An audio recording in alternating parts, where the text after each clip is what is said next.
Hi everyone, welcome back to my channel. So today I got a story to tell. And this inspired also another video, so this is going to kind of be like a two-parter. And it's actually something that I have already spoken about on my channel. So if you guys have not seen my video, it's called Alternative Medicine Red Flags. I would highly recommend you watch that one. You could probably watch it before or after. It might seem a little bit redundant, but I'm going to have a part 2 of that one coming up, and it's inspired by what happened today. So for those of you that have not watched some of my other videos, I'm not sure when I'm going to upload this one or in what order. So I'll just give you guys a quick recap. Sorry, my voice is kind of it's kind of worn out because I've done this video like 3 times already, and it just there's a lot of noise. It's not coming out right, so I'm going to try to just speak over the noise. But I'm in Puerto Vallarta. I decided to come to a clinic out here in Mexico to get alternative care because I've just been really sick, and I actually had originally planned to do this a few years ago and just unfortunately didn't get to do that. You'll see what I'm talking about in my other videos. I'll go more into depth in those other videos. So I am at a holistic healthcare clinic.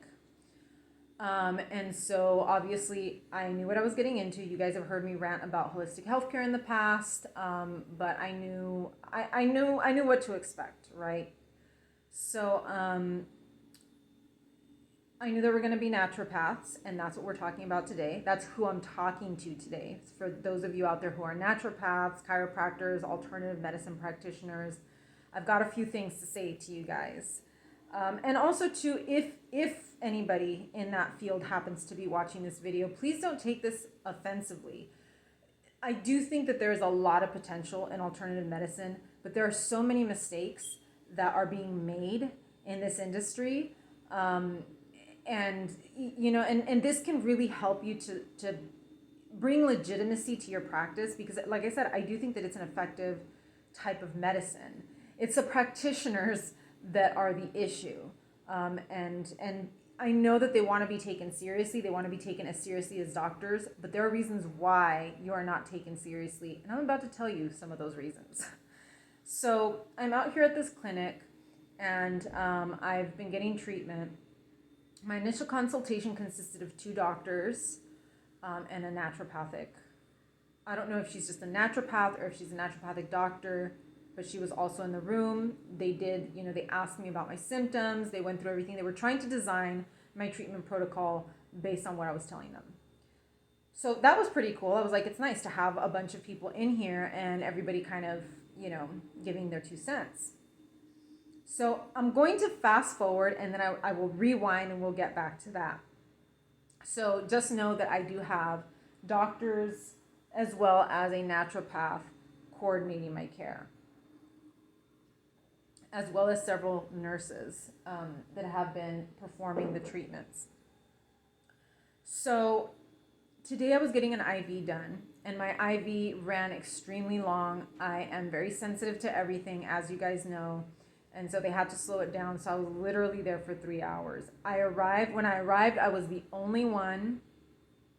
But of course, because I was there so long, eventually other people arrived in the room.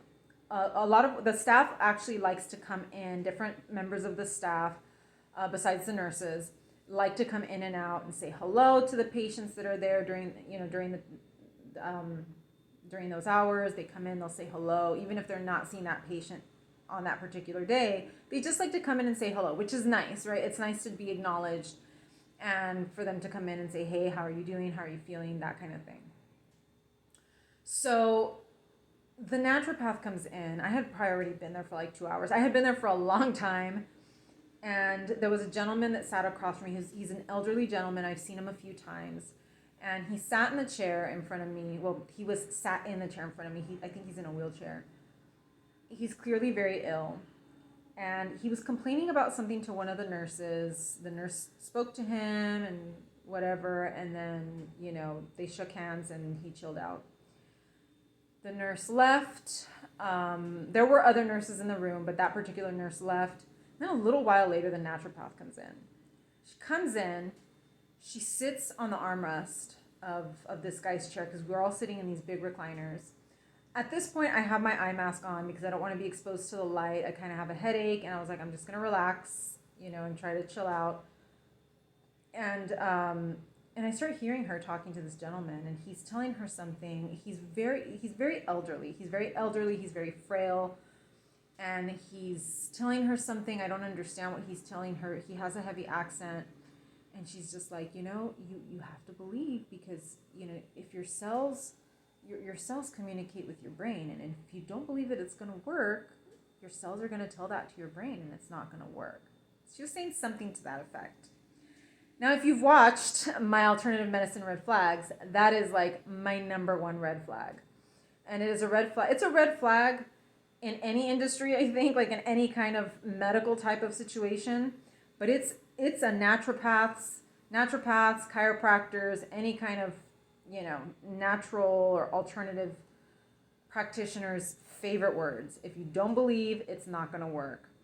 And essentially, one of the things, what that means and what that tells me is that what you're selling is sugar pills, right? What you're selling is a placebo, and the only way it's going to work is if I actually believe that it does work. So it's not something that actually is proven to work or that it's scientifically backed. It's just, a sugar pill. So you're basically saying that your medicine is totally nonsense. Don't tell your patients that. It's just, unless you truly believe that your stuff doesn't work, So I'm sitting there, I am like triggered because I'm like, oh my God. Like I was like, it's none of my business, whatever. But she's telling this guy that, I don't know if she was trying to calm him down because he had been complaining to the nurse about something. I don't know. But, regardless, I heard her and I was just like, oh, I'm not surprised that she said it, but, so I was just like, okay, so she was telling him that. She was also sitting, there was another thing that kind of bugged me, the fact that she was sitting like on the armrest of this chair, and she was very, very much in his space. And I was just like, there's something a little bit off about that. But there was something about her at my initial consultation that something that did not sit well with me about this lady. And she's very, very nice. I will tell you that she's very nice. She acknowledges all of us. She comes in, she says hello. There have been a few situations. She's like a repeat offender. And that's the thing that I'm just like, whoa, once you see somebody making multiple mistakes or, checking off, multiple things from my alternative medicine red flags list, I'm just like, okay, this, and she actually has inspired part 2 of that video. So I'm definitely going to come out with part 2.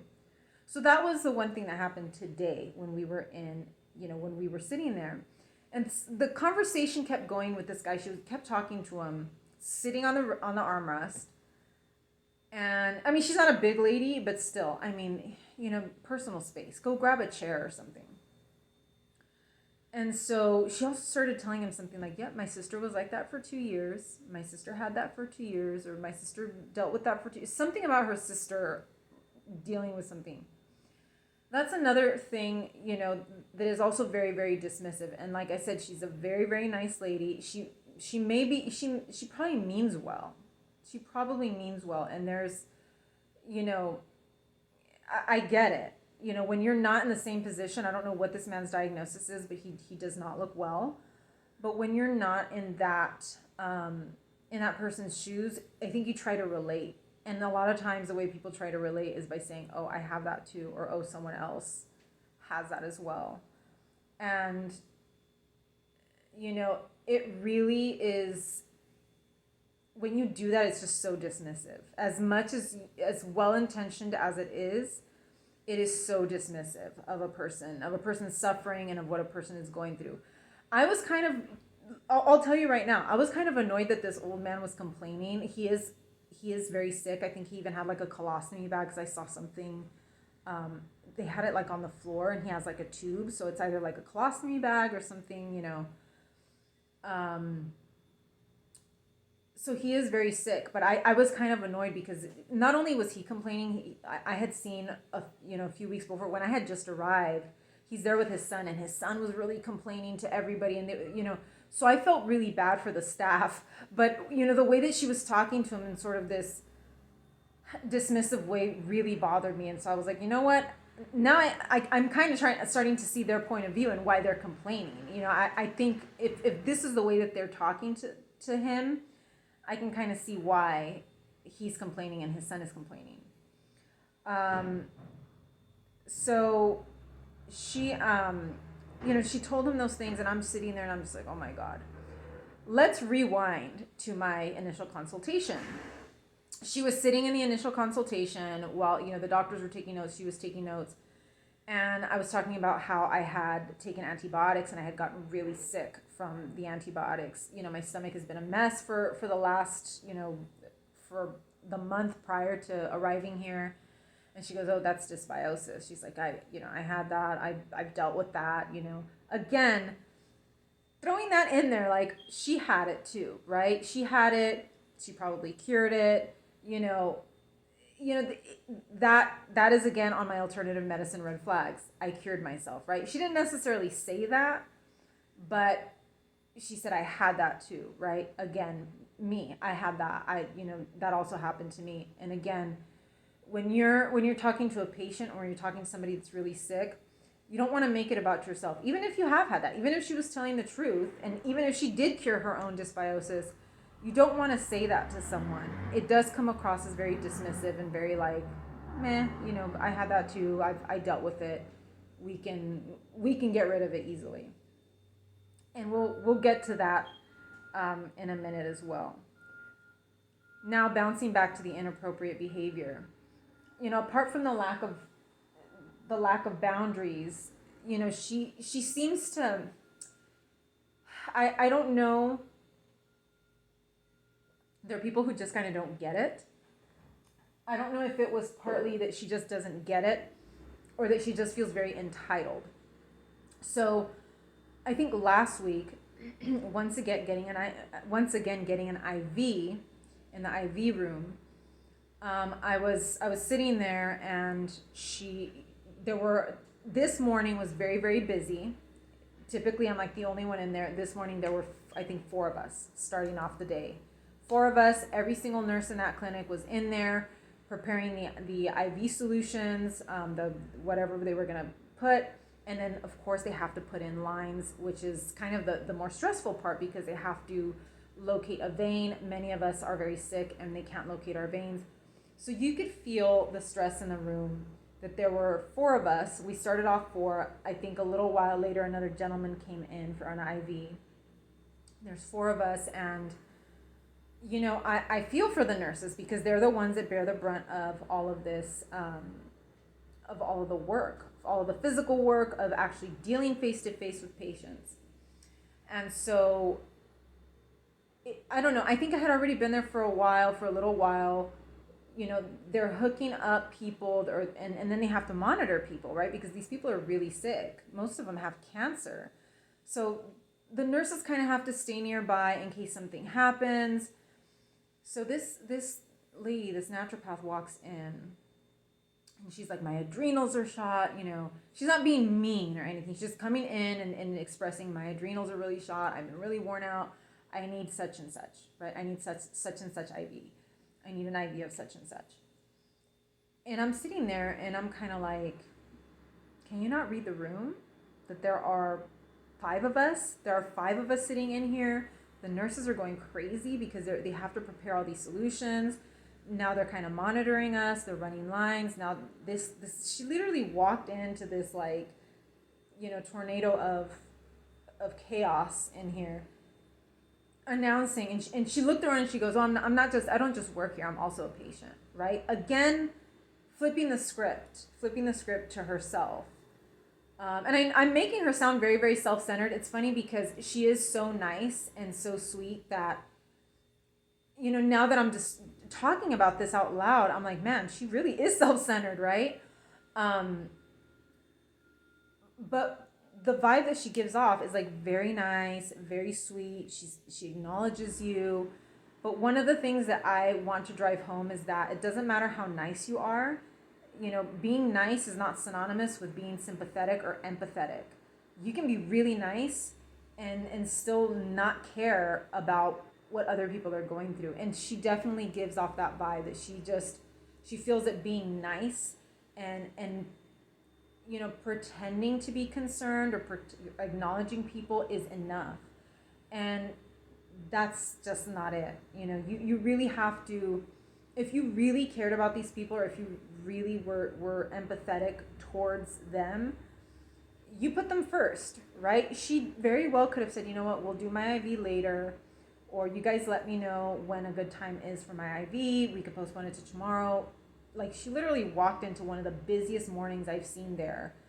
I had not seen a morning where there were a bunch of us in there. Usually I was there by myself or one other person until later on in the day when more patients arrived. And she picked the busiest day and didn't even ask them, like, can you guys do this right now? It was just, I need an IV, right? So again, that inappropriate, also lack of boundaries. You're working. I'm assuming you're working because it's during working hours. It wasn't like at the end of the day. It's literally during working hours, and she's walking in and like, oh, you know, I'm not feeling, you know, I'm feeling like this and I need an IV. So there definitely is something there, you know, that needs to be addressed. She, you know, I just, you know, at that initial consultation, I got a vibe. Obviously, I am biased. I'm not a huge fan of, I don't want to say I'm not a huge fan of alternative medicine. I'm not a big fan of alternative medicine practitioners because they make a lot of these mistakes. And I will address that in you know, part 2 of my red flags video. But she's making all of the mistakes. She's not only making all of the mistakes, she's making mistakes that I didn't even know existed, right? Coming in, just being totally oblivious to other people.